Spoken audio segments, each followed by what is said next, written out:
Olá, vamos dar início ao nosso primeiro vídeo sobre o projeto UBS.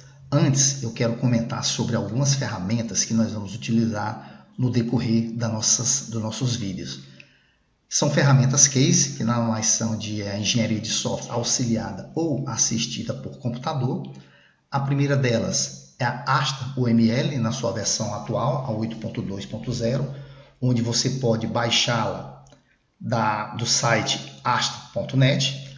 Em downloads, você tem a opção de baixar a ferramenta livre ou gratuita para estudantes, onde você vai adicionar o seu nome de usuário, primeiro nome, segundo nome, e o seu e-mail acadêmico.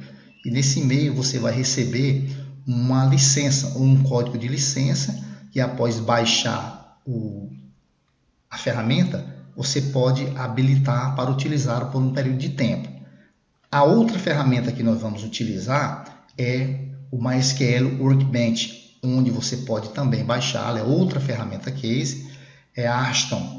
Ela é utilizada para criar, projetar o seu sistema através de diagramas UML, diagrama de caso de uso, diagrama de classe, diagrama de atividades e outras ferramentas e outros recursos que você pode utilizar para projetar o seu sistema, um sistema de banco de dados.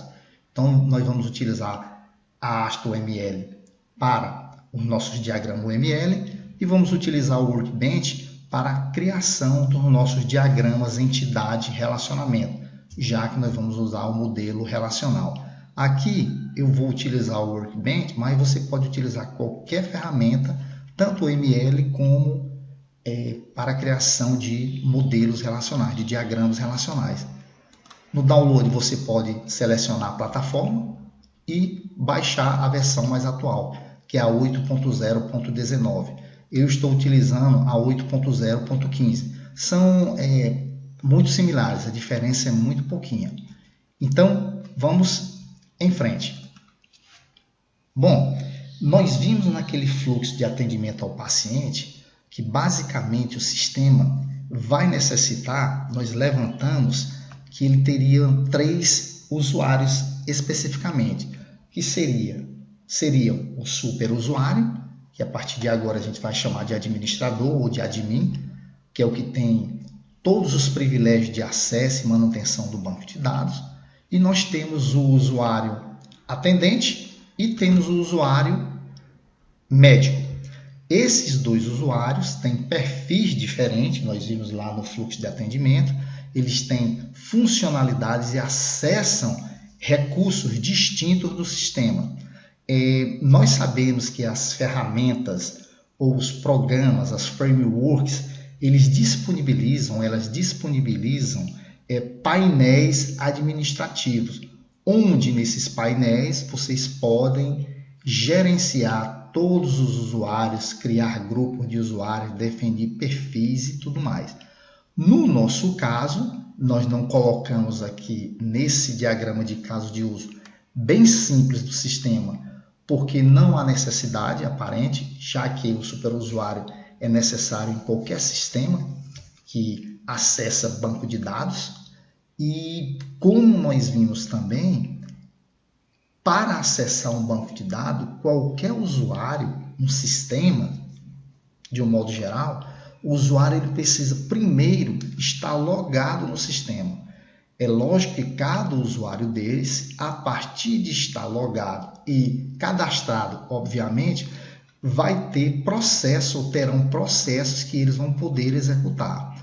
Então, basicamente, para que haja o acesso a um sistema, deve haver um login. E a partir desse login, dos perfis de acesso de cada grupo de usuários, é que vão ter determinados procedimentos, vão ser peculiares a um tipo de usuário, a um grupo de usuário, e outros para outros tipos de usuários.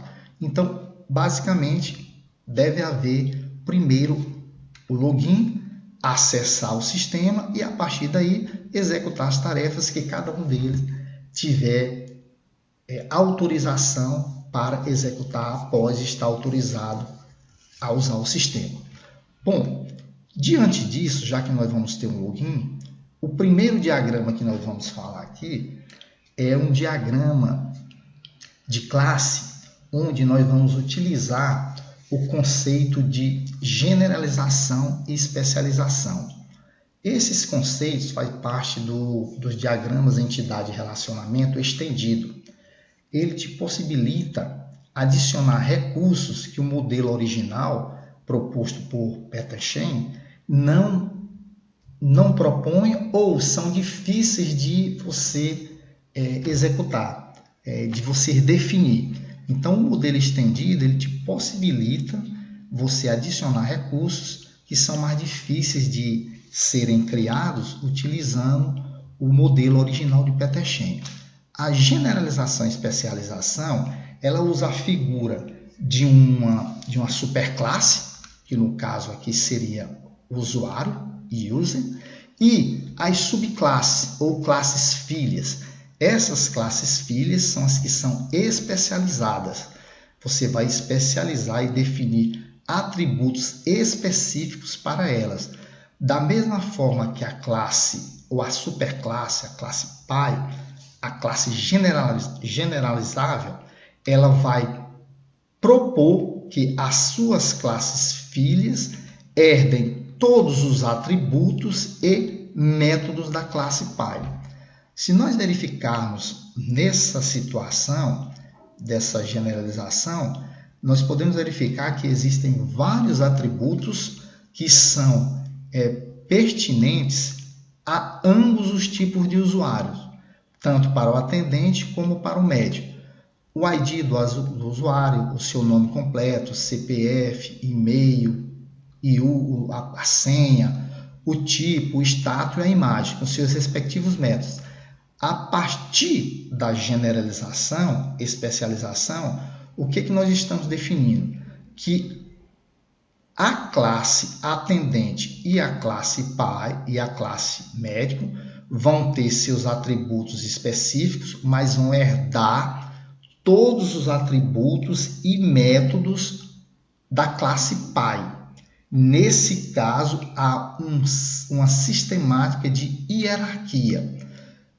Todos os atributos vão ser herdados, mas, por exemplo, a classe ou a entidade vai se transformar em entidade lá no modelo relacional. Atendente, ele tem um registro, que seria a sua matrícula, e esse vínculo com a entidade pai é através do ID do usuário. User, primeiro, isso é uma convenção, aqui você pode colocar qualquer nome, mas por convenção, geralmente se utiliza o nome da classe ou da entidade e o atributo que designa na entidade pai a sua chave primária, e ela vai vir para a classe dependente ou a classe especialista, vem como uma chave estrangeira. Da mesma forma que a entidade ou a classe médico vai herdar todos os atributos e métodos da superclasse, mas vai ter os seus respectivos atributos, como, por exemplo, o CRM, o ID do usuário, e aqui nós temos mais um detalhe, essa classe médico. Nós sabemos que em qualquer ambiente hospitalar, clínicas ou o que sejam, existem os médicos com suas respectivas especialidades. Endocrinologista, pediatra, otorrino, enfim. Então, o que é que nós estamos fazendo aqui? A cada entrada, a cada cadastramento de um novo médico, vai ser atribuída a ele uma especialidade, onde o vínculo ou relacionamento vai ser um relacionamento dependente, onde esse relacionamento vai especificar qual o atributo-chave da classe que vai herdar o código da especialidade médica, é uma chave primária e ela vem para a classe médico como uma chave estrangeira. Então, um médico, por que fizemos dessa forma? Porque um médico ele pode ter uma, duas ou várias especialidades. Se nós tivéssemos colocado ou colocarmos o atributo, descrição da especialidade na classe médico, nós só vai ser permitido adicionar uma única especialidade para esse médico. E, no entanto, pode existir situações onde um médico pode ter mais de uma especialidade e ele pode atender pacientes dentro dessas especialidades. Então, esse primeiro vídeo é só para dar essas explicações iniciais. Lembrando que o símbolo para representar a generalização e especialização é esse triângulo, tá?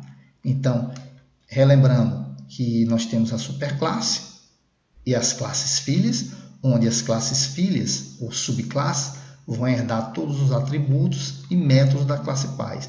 E vão ter seus atributos e também poderiam ter seus métodos específicos, no mesmo caso aqui que da especialidade médica. Tá ok? Então, por enquanto, vai ser esse nosso primeiro contato e a partir de agora a gente vai começar a definir realmente o nosso diagrama entidade-relacionamento.